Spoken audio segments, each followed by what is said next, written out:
So, again, as I indicated earlier, the purpose of this discussion is to figure out what are the elements of high-performance rail. You remember, we went through two pieces of it, two items, and I think there's still handouts. Based on the discussion that we had this morning, focused on passenger rail, and this afternoon focused on short lines, ports, exports, and investments, and touching briefly on regulatory processes and tax incentives, both at the federal level and the state level. Think about that and think about what our message to our legislators in particular. Penware is governed at the state legislative level, and tomorrow we're going to have a legislative roundtable with legislators from 4 of our states to discuss rail and the importance to the district, importance to the state, and importance to the region. So when you think about the things we talked about at the beginning, what are the messages for our state legislators? I think Dinley Logie had a good point about, well, we don't want our legislators to think that we're trying to take away from the ability to move their agriculture and forest products to global gateways. So heads up on that. How do we address that? How do we focus on some of the great opportunities with joint investments between public and private agencies on things like highway rail grade separations, which we are going to talk about tomorrow in depth with regard to Spokane Valley grade separation project, which is a really great project, and a new one in Hauser, Idaho, that deconflicts a lot of challenges with the railroad and I-90 and the local community. And we're going to be having tribal folks talk about partnerships with the railroads on culverts. So lots of good stuff to come tomorrow. But today we want to hear from you. We do have the ability, and Tom's going to explain how folks who have been very patient remotely, I think we had at some point 60 or 70, how they can weigh in and ask questions. So I don't know, is Brig, are you around? Yeah, Brig, come on up. Charlie, why don't you give just your reaction to what you heard today, and Brig from Savage, your reaction. Again, the question is, how do we work together on freight and passenger rail to get the desired results? Thank you, Bruce. I don't know if this is working or not. Have to hold it closed. Oh, hold it closed, okay. Testing.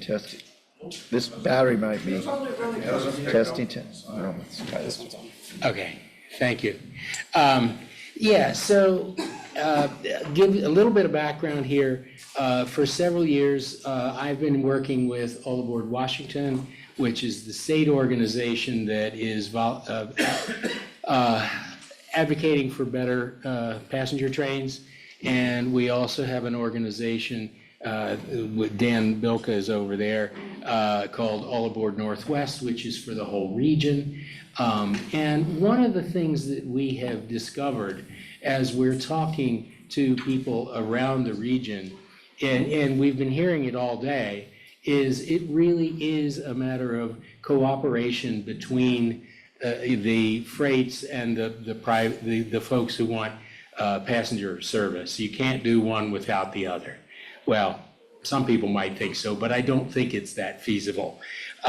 So really what we're talking about, and the way when I go out to little towns and I talk to communities about what does your community want, what we hear is we hear we need better benefits to the economy, particularly on the local level.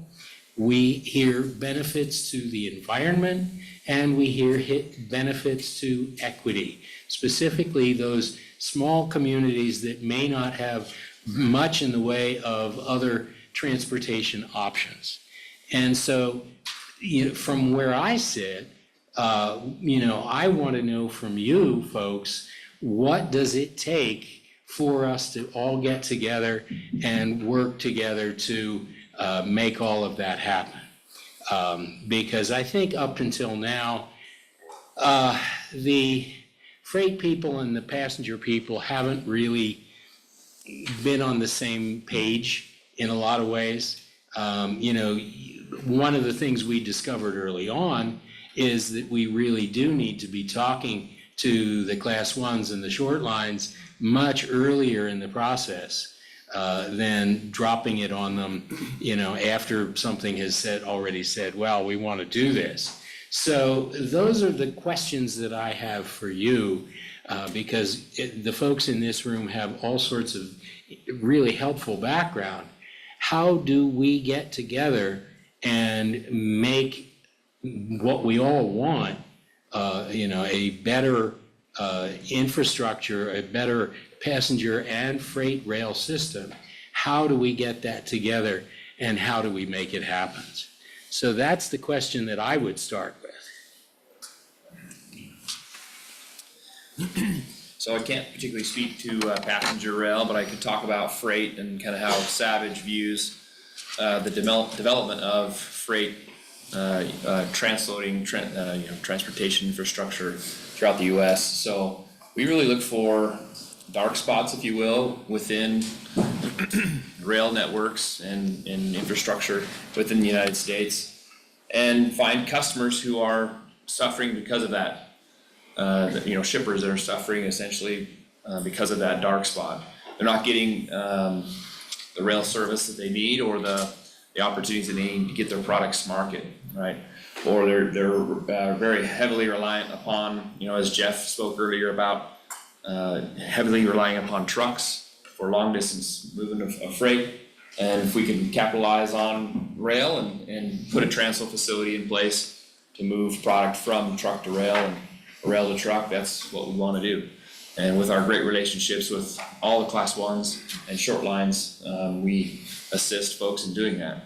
We're looking for customers who have pain points within their markets, and I think sometimes a customer or shipper is going to do what they do to get their product to market. They have a business to run and they need to be successful, and so they'll use whatever they can. So I think when we come in, we can kind of take a step back and look at opportunities to help understand how to bring all the right parties together to the table to discuss what the solutions could be to benefit from utilizing rail. And so we've done that in many different development projects throughout the U.S. as we've established new transload facilities. And I think, again, getting everyone at the same table to talk through kind of what their needs are, and making sure that we all, I think there's more win-win-win opportunities than we think there are. I think a lot of times we think that it's too difficult to come up with solutions, but we found that as we sit down and talk through those needs everyone has, we can come to some good solutions. So. Amen. And if I could jump in here, Greg, I love what you were saying with dark spots. Switch to this mic. We are excited to be thinking of what are those projects that are win-wins for both the passenger freight community and the passenger rail community and the freight rail community. And that's what we're hoping both everyone here in this room and everyone online can help us do. And I gotta pull up the next slide here, but we have an interactive way called Minimeter to bring together those comments, those ideas for these projects. So in just a second, I'll explain how that works, and we can get people connected. If you have your phone, you can take a QR code. 1 second.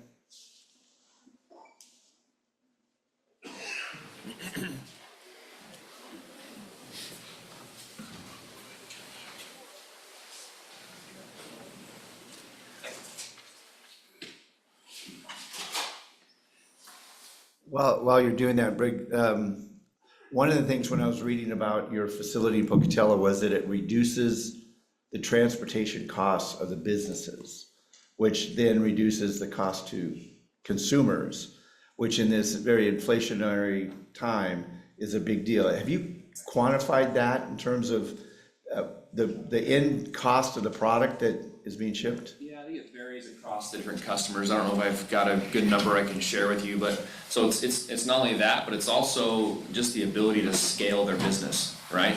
I mean, I think when you're limited on your transportation solutions, it just takes so many trucks and so much equipment and so many people, you really hit a point where you can't actually expand your business.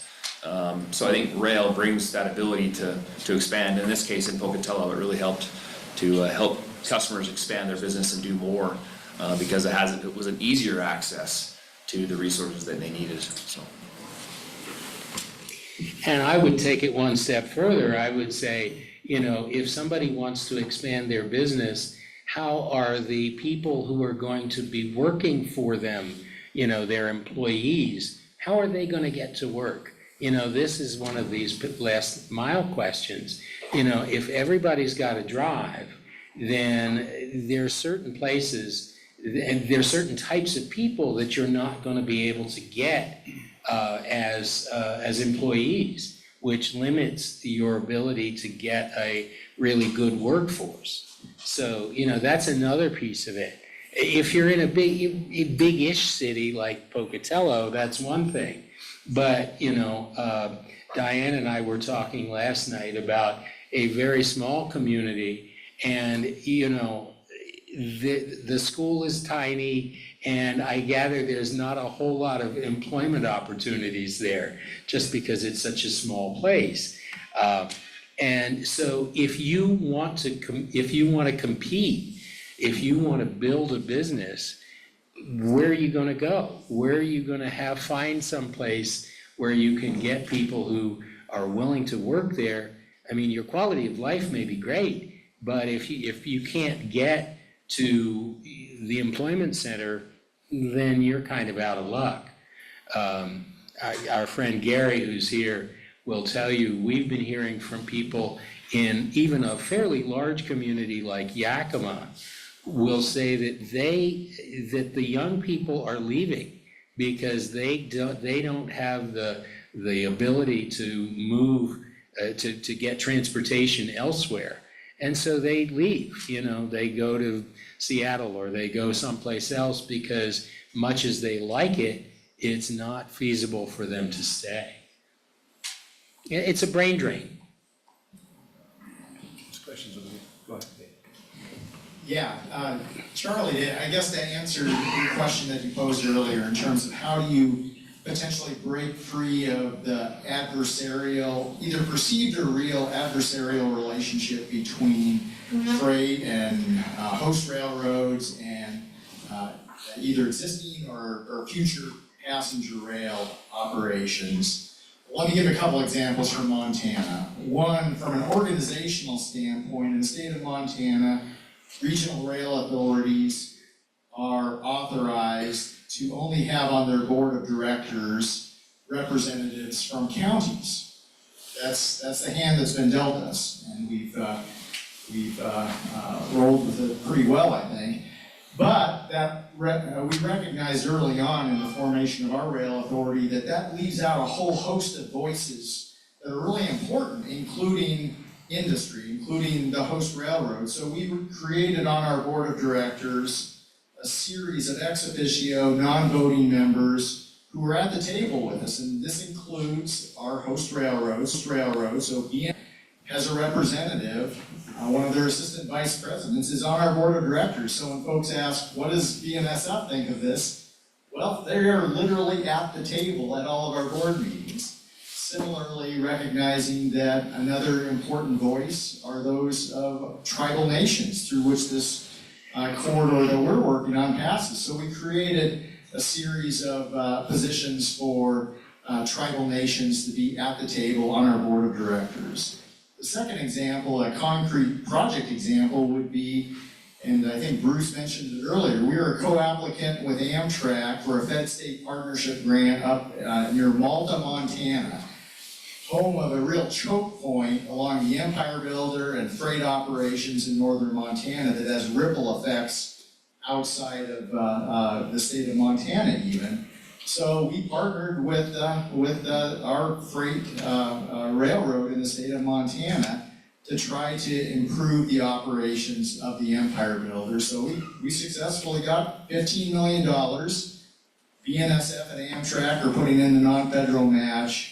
This creates synergy and is a great example, I think, of how a rising tide floats all boats, and it's not necessarily either passenger rail or freight. It can be both.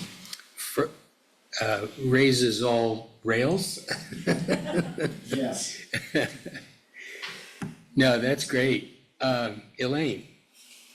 Thank you. You know, one of the things that's occurred to me as I've been looking at the corridor in our region is the paucity of land use planning around rail.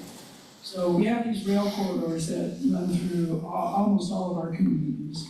And they're historic artifacts of how goods used to move.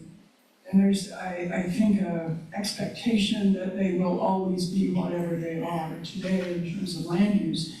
As I look at ours, especially if we move to a regime of having both passenger and freight and trying to maximize both of those, it seems to me that we'd be a lot better served if we looked at that whole corridor, identified the places that are ripe for industrial expansion and maybe even new industrial uses, and other places that are ripe probably around station areas on the passenger side for trans-oriented development opportunities.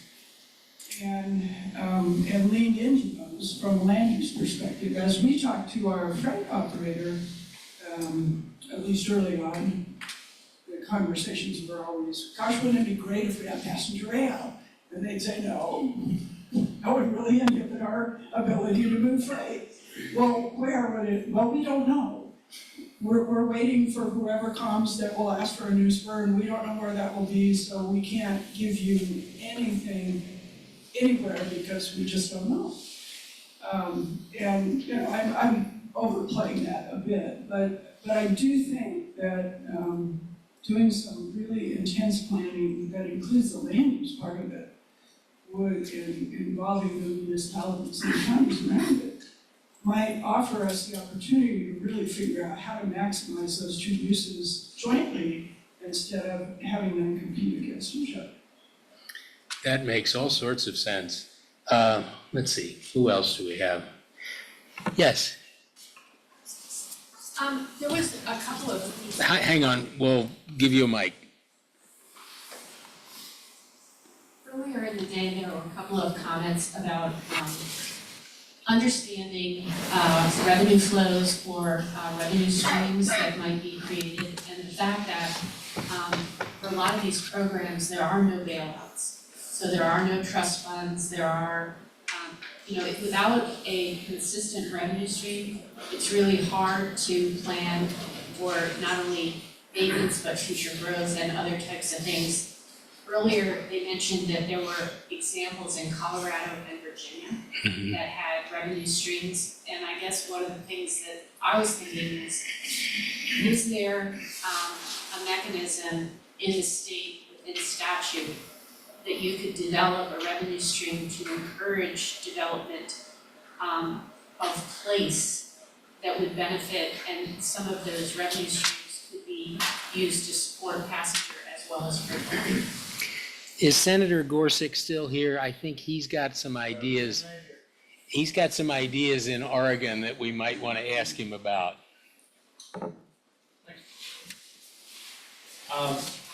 Well, we have a problem in the state of Oregon, and that is that we cannot use highway funds for anything but roads.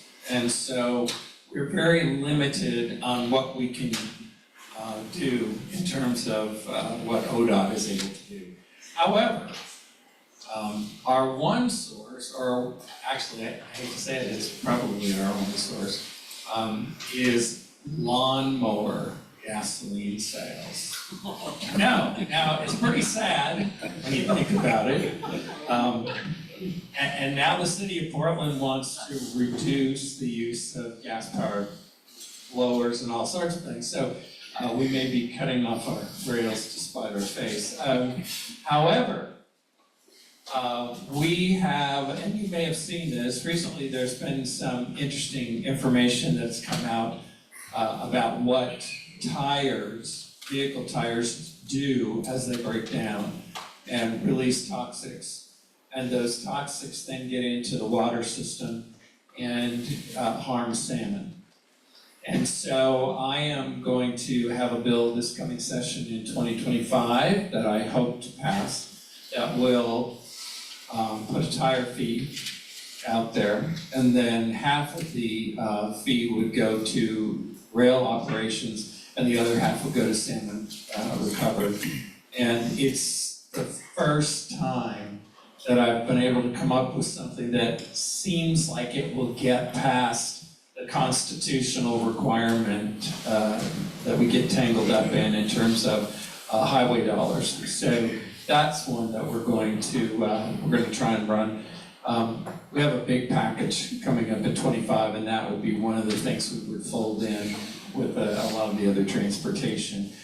The other thing, and this is being run, I believe, by my colleague Con Pham in the House, although she's going to be a senator very soon, but it's to create a rail authority and spin that off from the Department of Transportation, which I think would help us because ODOT doesn't have a lot of capacity for rail. There's a precedent for this too, because the Department of Aviation was spun off several years ago in Oregon. So my hope then is that we would focus more and be doing more of these grant applications and other things to generate more revenue. That's great. And there was a question about, there were questions about Colorado and Virginia. Dan Bilka, you know about Colorado, right? Partially, There were just, I don't know who else might know about, there's some interesting stuff going on in Colorado. Maybe Dan can give us an update on that. Thanks everyone, Dan Bilka, All Aboard Northwest. Last year, the Colorado State Legislature passed quite a sizable transportation package there to really build out the framework for Front Range passenger rail, not only from Fort Collins all the way down to Pueblo, but really for the full extent of the Front Range from Cheyenne, Wyoming, all the way down through Pueblo down to Trinidad. One of the provisions I remember from that bill was a daily tax on rental cars there that would be a dedicated funding stream for Front Range passenger rail, or building out Colorado passenger rail was one of the mechanisms. And that passed, I think, did it not? Yes, it did. Okay. And now there's actually been even more talk. They're working with the host railroads for, I believe, Union Pacific Mountain Rail from Denver, Colorado up to Steamboat in Craig, which currently had some coal mines there and a power plant, which is currently slated to be phased out in the future. And another one that people mentioned was Virginia. Sean Jean Scale, are you here? Because you might I think Sean stepped out. I can speak Okay. on that one. if you Well, want to. Virginia basically has been, piece by piece, they have been buying rail track. And they've been doing it because they're making such an amazing amount of money running the extended Northeast Corridor service that they have, that Amtrak ends up owing them money. And so they've been buying piece by piece, they've been buying, pieces of track here and there with the intention that eventually the whole thing will be state-owned. One of the things that really kicked that project into gear was about 10 years ago, the state of Virginia was looking at expanding Interstate 95 from Richmond all the way to Washington DC. And they found it would take about $15 billion and take 10 years to do. By the time that they get done with that project, it would just be just as congested, and it would just be wasting money there once they were done with it. So spending time, spending money, and getting absolutely nowhere, because induced demand actually happens with highways. But they found by working with hosting railroads, they could build out a statewide passenger and freight rail network for about a third of the cost there, and include the entirety of the state and not just the metropolitan areas from Richmond up to Washington DC, as critical as they are as an extension of the Northeast Corridor. And the second part to take from that is having a holistic vision there, so everyone knows that there's a piece or a personal buy-in for them in that vision. Yes, it might not happen overnight, but you need to have that holistic vision and what is their buy-in into it, what is their story, and what are their transportation needs, and how can you work constructively with them, whether that be hosting railroads, communities, or shippers. So, other suggestions, comments?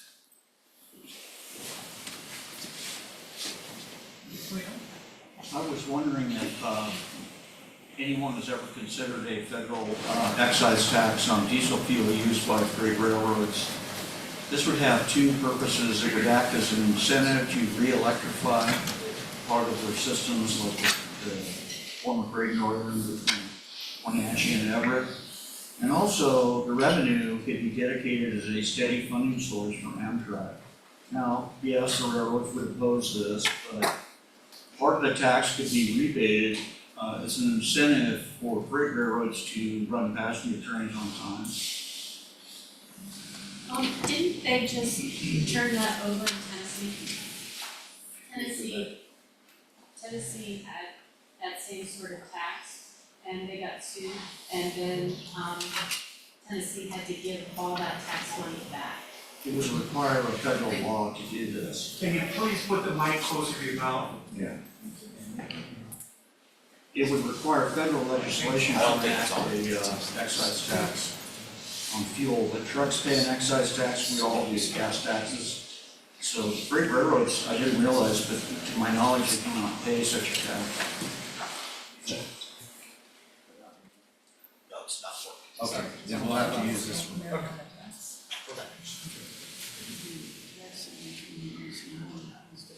Well, there have been all sorts of proposals for various taxes. I know that there was a suggestion at one time to, well, one of the major taxes, and Rig, you can help us with this.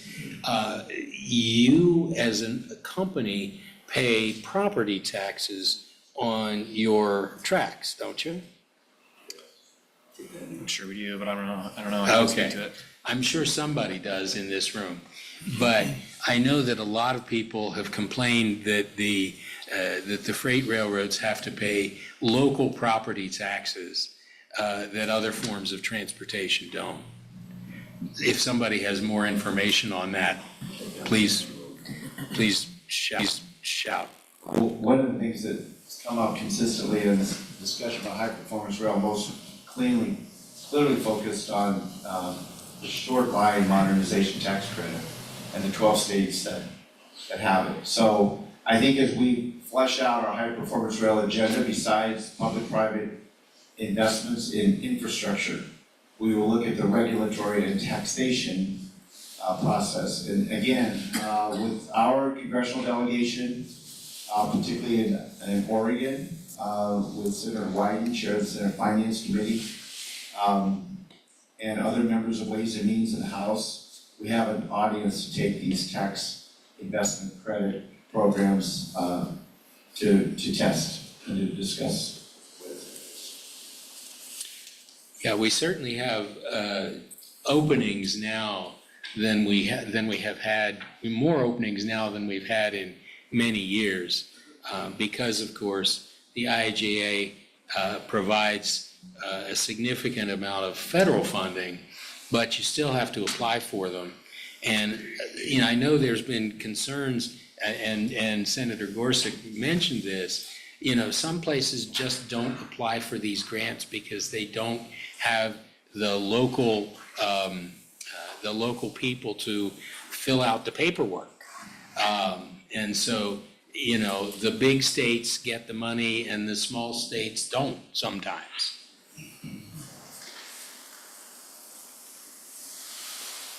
So when we talk about taxation policy, we should be thinking about ways to tax the things we don't want to see and reduce the taxes on the things we'd like to see. One of the things that occurs to me as we look at the discretionary grant programs is providing some kind of an incentive for discretionary grants that are part of high performance corridors. So if just a passenger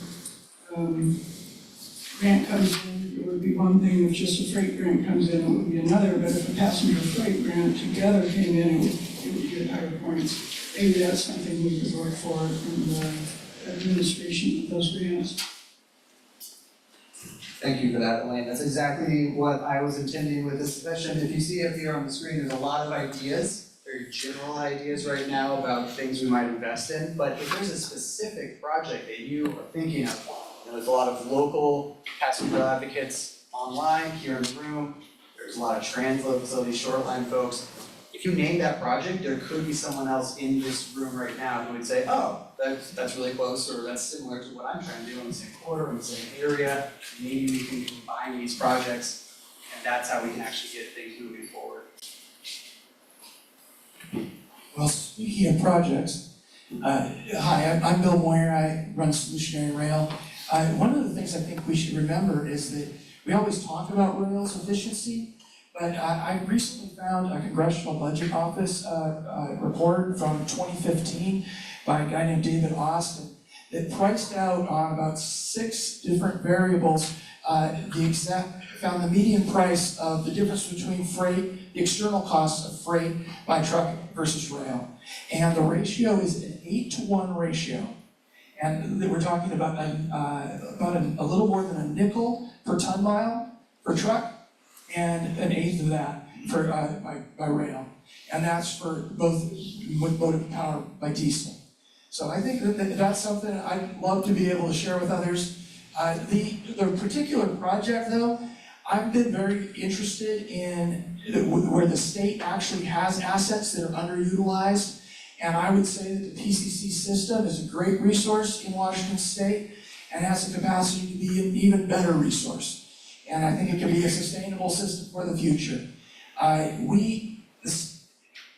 With the exception of 2 short 8-mile sections, we could be reconnecting freight from the Palouse down to Pasco. And there's a Columbia Plateau Trail, which is a horrible trail, and an awesome railroad with a .85 grade. And already a trail below. They can keep the trail, but we could retake that grade and get from the Palouse to Pasco and transload to barges there. And it could be a short line oriented system. It could be providing independence from UP and BNSF. And it could potentially be an open access system. And the crazy idea around that, because all that's just so common sense, is that it's gained 1,600 feet of elevation between Pasco and Thornton, and it's bringing empty hoppers up slope, and it's bringing heavy trains down slope. I'm not a big fan of batteries or even hydrogen, but I'd say that's an excellent spot for battery electric locomotives to be able to go up and then recharge on the way back and for energy recovery. So I think we've got really homegrown options right here, and the thing is the state owns it, they own the trail, and they own over 700 acres in East Pasco that could be our terminal for short line railroads and transloading facility. So I just don't see why we wouldn't do that. Support diversity for the shippers, but also build the foundation for a rural rail system that could actually support other industry and even passengers. Thank you. Chris? Yeah, thanks everybody. So one thing our organization has talked about, and in Washington State, we have a big question mark on the status or the longevity of our Climate Commitment Act. But one piece of climate legislation that doesn't have the same question mark or bullseye on it is our low carbon fuel standard. And so we have loosely talked and started working within our organization about looking at approaching Department of Ecology around creating a pathway for the low carbon fuel standard to be used for to incentivize modal shift. So this potentially could be for truck to rail or truck to barge even as another option. And I haven't put much thought into it, but I don't know if this could be an option or something to consider as far as from a passenger rail, potential funding for passenger rail as well.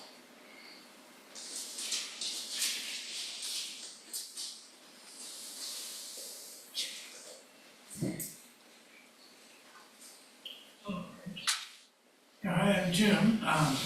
I'd like to follow up on some of this energy talk. The discussion this morning was about hydrogen-powered you know, the hydrogen technology as a power source for locomotives, which I've seen, you know, there have been demonstration runs. I think some of that is going into actual service down in California.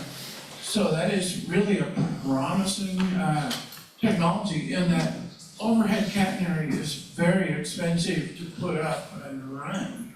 So if there was a portable and non-fossil fuel powered energy system for trains, it would really be a win-win solution in that, you know, steel rail is like 5 times more efficient than rubber tire, and there's so much more environmental security involved with, you know, steel wheels on steel rail versus rubber, which runs off and gets into the sand and everything else.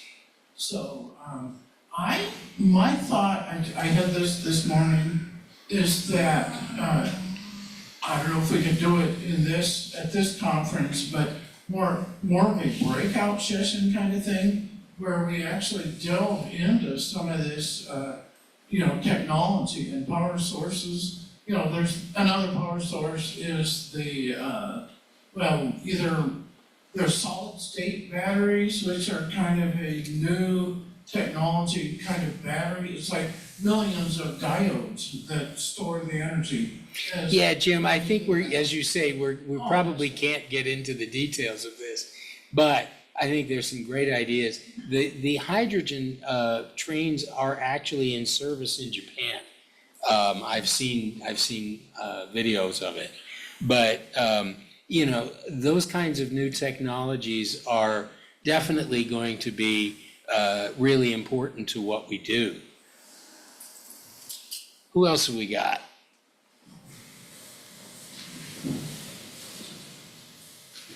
Hey everyone, not so much a question, just a comment to that last gentleman's comment. So I'm Court from Rocky Mountain here. Actually, just emailing as I was completely paying attention to the panel. We're actually on track to run our first Rocky Mountaineer train between Banff and Vancouver with hydrogen-powered locomotives next year. So we're utilizing some technology from CP Casey. The problem with hydrogen, and will be a problem for the next decade, is infrastructure. It's not so much about the actual locomotives or the conversions themselves. It's about having hydrogen available, which is really expensive to manufacture and really expensive to transport. So again, as we talk to legislators and whatnot, that's something that has to be considered because it's highly expensive.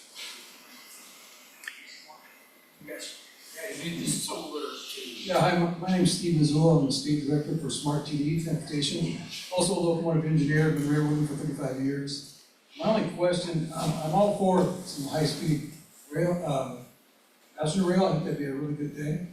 But I'm really concerned about the amount of traffic, especially this time of year with grain season. We're running 60 to 80 trains of grain, trains to Sandpoint a day. And I run trains from Whitefish all the way to Portland, Oregon. And the line just gets saturated. And I see some big challenges there.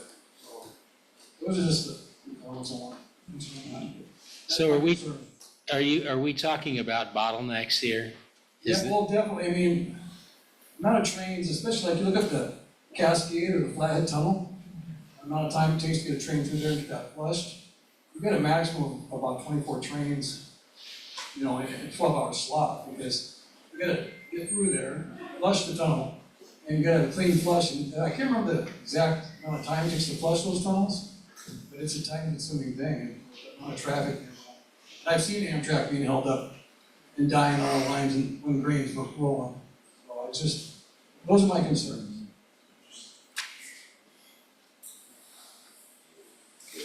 Are there others? Yes, right there. Yeah, I'm, you hear me? Yes. I'm Gary Moline from Palm Springs, California. Hi, Gary. Shallow Valley. And of course, our concerns are southwest, or the Sunset Limited Texas Eagle, and the trains that we've done from LA into Shallow Valley. One thing totally off this subject I want to mention is that the bus line, Sunline in the Shallow Valley, is all natural gas except for one bus, which is hydrogen, and that one has been running for 5, 6 years now. I don't know anything about the details and how, where they did the 5 million or anything, but it's totally non, diesel fuel.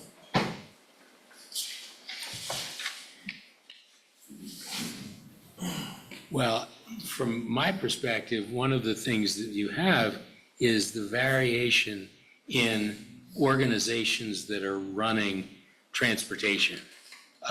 You know, you've got on the rail side, you've got the class ones, you've got the short lines. On the rail side, you've got Amtrak, you've got the commuter lines and all of that. And sometimes they don't get along all that well. So, you know, the question is are there ways that we can improve the cooperation between the various transportation authorities or whatever they are? Again, I'm Representative Galloway from Great Falls, Montana. A couple of years ago, we had a bad Amtrak derailment out in a rural area and lost some lives and quite a few injuries, hard to respond to. It took a little bit of time, but through this interim session, now we're going to take on some inspecting rights or pass some legislation to develop for state inspecting, even though it's a federal job. They aren't necessarily doing a good job. I don't know how the other states are, but we have far too many derailments. That's a great concern. We're put more passengers on the rails. They're not doing an adequate job, you know, with the wrecks that we're having on freight. And it's a concern to me, and I'm not sure what happens in the other states. But it's just something we really need to reflect upon, because that's, you know, that's an added burden that needs to be addressed. We can't keep having these derailments, especially if we're gonna put one passenger, just like the comment back there, how these lines are pretty much being maximized used now. Well, some of the people respond to their inspecting practices. We're actually, just to give you a preview tomorrow, the Class 1 railroads, BNSF and UP will be here in the morning. I'm sure the question of derailments will come up and what they're doing to limit that. I do know, based on the oil train derailment in Mosier, Oregon, that it's been a slow transition, but they're transitioning to harder oil tanker cars that don't explode on a derailment. So there's been some safety improvements made on the transport of oil, which would be of great interest. And then Northwest Seaports, we've talked a lot about Northwest Seaports. We're gonna have a representative to talk about what they're planning to do to upgrade their ability to take exports on rail instead of trucks in the morning session. We talked about tourism, and we're happy to have Court here from Rocky Mountaineer. Besides their premier service up in Canada, they run a train from Denver to Moab, Utah on Union Pacific Line. We're trying to convince them to pop up to Salt Lake in southern Idaho with that line, so we'll discuss that. We're also going to be discussing wineries in Walla Walla and the Tri-Cities, and why passenger rail could be very much part of that tourist strategy. And then we're going to focus a little bit more on the Pioneer for the great promise there with some folks from AORTA, the Oregon Rail Advocacy Group, and some local officials in Utah. And then green rail infrastructure, I alluded to that earlier this morning. Rail culverts being widened for fish passage. We've got two great projects with the Cowlitz Tribe on Hardy Creek with BNSF, and also the Meadowdale project north of Edmonds, which is really, really great. And then we're going to talk about the Great Separation projects. And then we're going to end tomorrow, early afternoon, with a panel of legislators from the 5 states to wrap up and talk about what we can look forward to in terms of freight, port, short line, class 1, passenger rail, intercity connections in the upcoming legislative sessions in the state capitals. So that's kind of a preview for tomorrow.